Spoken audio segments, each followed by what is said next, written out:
what does the vision mean? Well, imagine one of the things that you have to contend with as a human being is, why the hell should you do anything? And if you should do something, what should it be? And one good answer to that is, you should find something to do that's so worthwhile that even when you're suffering and miserable, you regard it as important and vital. And so you can ask yourself, given sometimes almost unbearable conditions of your life, what would you have to have in your life so that you could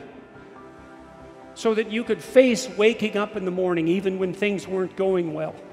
And you can actually ask yourself that question. What would you need for an intimate relationship? How would you like that to be constructed? What would you like on the friendship front? What purpose would you like your job or your career to serve, and how is that integrated with your family and your friends? And these are questions you pose to yourself. It's not something you insist on. It turns out that makes people more productive and healthier. And so you could start by doing that yourself.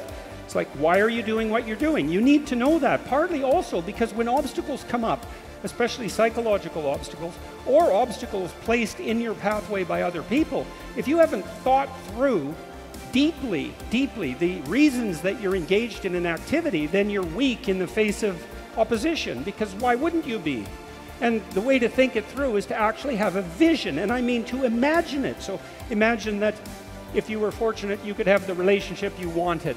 But that's not going to happen unless you know what it is. You're not even going to know what to aim for. And so that process of internal discussion, asking yourself, what is it? If I could have what I wanted and needed, what would it be? And then to break it down along these dimensions. It's unbelievably useful. It's life-changing to do that. It's also the case that part of the reason that it works is because you also start to conceptualize yourself as someone who is, in some sense, the captain of their own ship or the master of their own destiny. Now, obviously that's true to some limited degree because life has an element of randomness and chance and luck in it, but we exist within the parameters of that luck, and that doesn't mean that we can't forge our own destiny, or at least try. And it's very, very useful to do this exercise just to demonstrate to yourself that you have some commitment to your own future in some fundamental way.